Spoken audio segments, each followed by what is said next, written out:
நேத்துக்கு ஜனநாயகன் படத்துடைய ஜட்ஜ்மெண்ட்டை ரிலீஸ் பண்ணியிருந்தாங்க. எல்லாருமே பார்த்திருப்பீங்கன்னு நினைக்கிறேன். அன்னைக்கு காலையில 6 மணி அப்படிங்கிற மாதிரி எல்லா கோட்டையும் அழி அப்படிங்கிற மாதிரி மறுபடியும் எல்லா கோட்டையும் அழிச்சு ஃபர்ஸ்ட்ல இருந்து இந்த கேஸ ஸ்டார்ட் பண்ண சொல்லியிருக்காங்கங்க.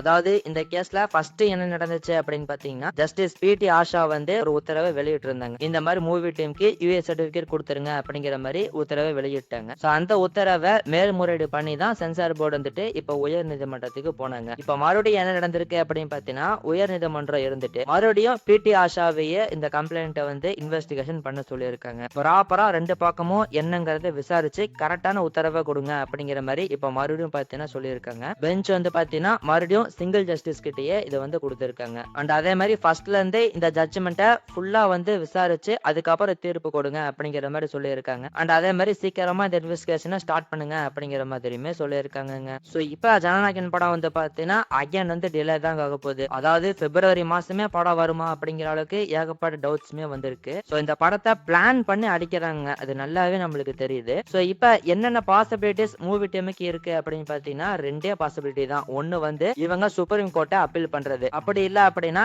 கேஸ் வந்து வாபஸ் வாங்கிக்கிறோம் அப்படிங்கிற மாதிரி வாபஸ் வாங்கிட்டு மறுபடியும் ரிவிஷன் கமிட்டிக்கு தான் இந்த படத்தை அனுப்ப சொல்றாங்க. சோ மறுபடியும் இந்த மறு அனுப்பி இந்த படத்துக்கு வந்து சர்டிபிகேட்டை வாங்குறது. இந்த ரெண்டு வழி தான் இருக்கு. ஆனா அந்த ரெண்டுத்துல எது பண்ணாலும் சரி கண்டிப்பா டிலே தாங்க ஆகும். சோ இதுக்கிடையில பாத்தீங்கன்னா இந்த தேர்தல் வேற எப்ப வரப்போகுது அப்படிங்கறத தமிழ்நாட்டுல அறிவிச்சிருவாங்க. மேபி பாத்தீங்கன்னா பிப்ரவரி மிட்ல அதை வந்து அனௌன்ஸ்மெண்ட் பண்ணிடுவாங்க. சோ அப்படி அந்த அனௌன்ஸ்மெண்ட் வந்துருச்சு அப்படிங்கிற பட்சத்துல அரசியல் சார்ந்த படங்களை ரிலீஸ் பண்ண விட மாட்டாங்க. இதை பத்தி ஏற்கனவே நம்ம சேனல்ல பேசியிருந்தோம். அதனால அதுக்கு முன்னாடியே இந்த படத்துக்கு ஏதாச்சும் ஒரு தீர்ப்பு வந்தாகணும். என்ன நடக்க போகுது அப்படிங்கறத வெயிட் பண்ணி தான் பார்க்கணும். சோ இப்ப சோசியல் மீடியால எல்லாரும் என்ன சொல்லிட்டு இருக்காங்க அப்படின்னு பாத்தீங்கன்னா, ஜனநாயகன் படம் வந்து பிப்ரவரி மாசம் வரப்போறது கிடையாது. கண்டிப்பா எலெக்ஷன்லாம் முடிஞ்சு ஜூன் ஆர் ஜூலைல தான் வரும் அப்படிங்கிற மாதிரி சொல்றாங்க. ஜனநாயகன் வந்து பெப் நாயகனா மாறிச்சு, அதுக்கப்புறம் இப்ப மார்ச் நாயகன்லாம் போய் ஜூன் ஜூலை நாயகனா மாறிடும் போலயே. சோ இத பத்தி உங்களோட ஒப்பீனியன் என்ன அப்படிங்கறத கமெண்ட்ல சொல்லுங்க.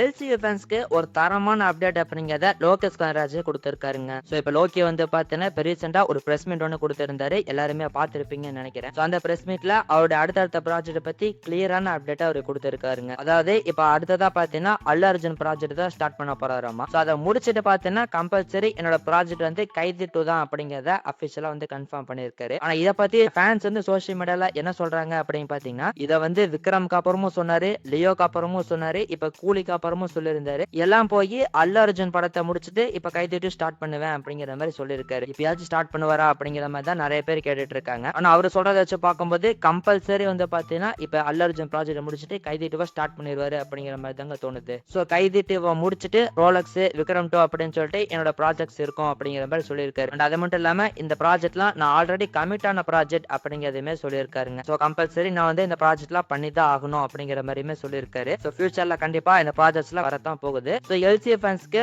ரொம்ப நாள் கழிச்சு ஒரு ஆறுதலான அப்டேட் அப்படிங்கிறது கிடைச்சிருக்குங்க. இப்ப அல்லு அர்ஜுன் ப்ராஜெக்ட்டை முடிச்சிட்டு கைதி 2 ஸ்டார்ட் பண்ணிடுவேன் அப்படிங்கிற மாதிரி சொல்லியிருக்காரு. சோ அதுக்குள்ள பாத்தீங்கன்னா எல்சில அடுத்த திரைப்படமான பென்ஸ் அந்த படம் வந்து ரிலீஸ் ஆயிரும். சோ பென்ஸை பத்தி என்ன சொல்லியிருக்காரு அப்படின்னு பாத்தீங்கன்னா, இந்த ப்ராஜெக்டான ஷூட்டிங் வந்து இன்னும் நிறைய எடுக்க வேண்டியது இருக்கு அப்படிங்கிற மாதிரி சொல்லியிருக்காரு. சோ மேபி இந்த வருஷம் எண்ட்ல அல்லது 2027 ஸ்டார்டிங்ல இந்த படம் வந்து ரிலீஸ் ஆயிரும். சோ எல்சி ஃபேன்ஸ்க்கு தரமான அப்டேட் அப்படிங்கிறது கிடைச்சிருக்கு. சோ இது போக பாத்தீங்கன்னா இந்த ரஜினி கமலும் சேர்ந்து நடிக்கிற ப்ராஜெக்ட் இருக்கு இல்லையா, அந்த ப்ராஜெக்ட் லோகி தான் டைரக்ட் பண்ண போறாரு அப்படிங்கிற மாதிரி ஆரம்பத்துல நியூஸ்ல வந்தது. சோ அதை பத்தி அவர் என்ன சொல்லியிருக்காரு அப்படின்னு பாத்தீங்கன்னா, அந்த ஆப்பர்ச்சுனிட்டி வந்து எனக்கு தான் கிடைச்சது. அண்ட் அதுக்கப்புறம் நான் வந்து கைதி 2 டீம் கிட்ட சொல்லிட்டேன், எனக்கு இந்த மாதிரி பிக் ஆப்பர்ச்சுனிட்டி கிடைச்சிருக்கு, லைஃப்ல இந்த மாதிரி ஒரு ஆப்பர்ச்சுனிட்டி கிடைக்காது, அதனால ரஜினி கமல் ப்ராஜெக்ட்டை முடிச்சிட்டு கைதி 2 ஸ்டார்ட் பண்றேன் அப்படிங்கிற மாதிரி சொல்லியிருந்தாராமா. அண்ட் அதுக்கப்புறம் பாத்தீங்கன்னா அந்த படத்துக்கான ஸ்கிரிப்ட்ல 45 நாள் வேலை பார்த்திருக்காருங்க. சோ எல்லாம் ப்ராப்பரா முடிச்சிட்டு ரஜினி சார் கிட்டயும் கமல் சார் கிட்டயும் தனித்தனியா சொல்லியிருக்காரு, ஸ்கிரிப்டை வந்து நரேட் பண்ணியிருக்காரு. சோ அவங்க வந்து பாத்தீங்கன்னா ஒரு லைட் கார்டர் ஸ்டோரி பண்ணலாம் அப்படிங்கிற மாதிரி தான் பிளான் பண்ணாங்களாமா. சோ அதனால லோகி வந்து பாத்தீங்கன்னா இந்த மாதிரி ப்ராஜெக்ட்ல எனக்கு வராது சார் அப்படிங்கிற மாதிரி சொல்லிட்டு தான் இந்த ப்ராஜெக்ட்ல இருந்து அவர் விலகி இருக்காராமா. சோ அதுக்கப்புறம் தான் அல்லு அர்ஜுனை மீட் பண்ணி கதை சொல்லி இப்ப அல்லு அர்ஜுன் ப்ராஜெக்ட் ஓகே இருக்கு அப்படிங்கிற மாதிரி சொல்லியிருக்காரு. சோ இது போக பாத்தீங்கன்னா ஜனநாயகன் படத்திலுமே ஒரு கேமியா பண்ணியிருக்கேன் அப்படிங்கிறதுமே அபிஷியலா லோகி வந்து பாத்தீங்கன்னா கன்ஃபார்ம் பண்ணிட்டாருங்க.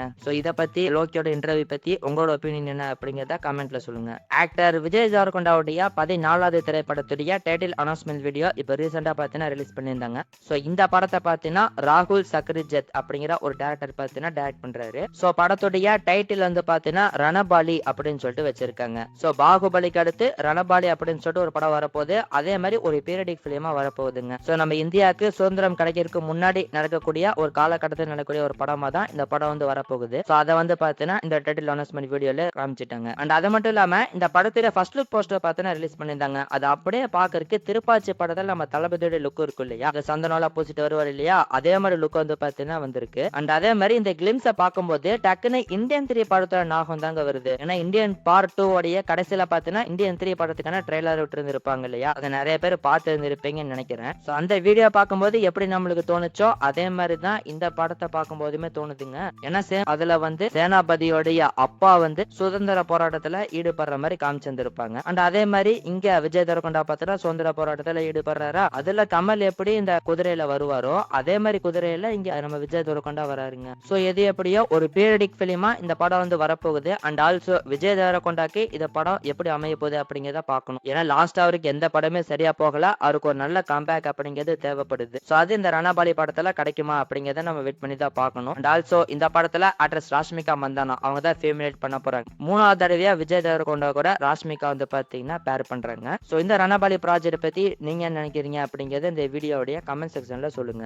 ஆக்டர் கவினுடைய 9வது திரைப்படம். இந்த படத்தை கென் ராய்சன் அப்படிங்கிற ஒரு டைரக்டர் தான் டைரக்ட் பண்றாரு. அண்ட் பிரியங்கா மோகன் அவங்க தான் இந்த படத்துல ஃபேமிலேட் பண்றாங்க. சோ இப்போ ரீசெண்டா தான் பாத்தீங்கன்னா இந்த படத்தோட பூஜா செரமனி நடந்துருந்துச்சு. அண்ட் படத்தோட ஷூட்டிங்குமே பாத்தீங்கன்னா நல்லாவே போயிட்டு இருக்கு. சோ இந்த படத்தை பத்தி லேட்டஸ்டா வந்திருக்கிற நியூஸ் என்ன அப்படின்னு பாத்தீங்கன்னா ஆக்ட்ரஸ் சிம்ரன் அவங்க வந்து இந்த படத்துல ஒரு முக்கியமான ரோல்ல நடிக்க போறாங்க அப்படிங்கிற ஒரு நியூஸும் வந்து கிடைச்சிருக்கு. சோ ஆல்ரெடி அவங்க பாத்தீங்கன்னா இந்த படத்தோட ஷூட்டிங்ல ஜாயின் பண்ணிட்டாங்களாம். அவங்க சம்பந்தப்பட்ட போர்ஷன்ஸ பூந்தமல்லியில கொஞ்ச நாளைக்கு முன்னாடி 3 நாள் பக்கம் ஷூட் பண்ணாங்களாமா. சோ அவங்களோட கேரக்டர் வந்து இந்த படத்துல ஒரு முக்கியமான கேரக்டரா இருக்கும் அப்படிங்கிற மாதிரி சொல்லப்படுது. சோ இத பத்தி உங்களோட ஒப்பீனியன் என்ன அப்படிங்கறத கமெண்ட்ல சொல்லுங்க.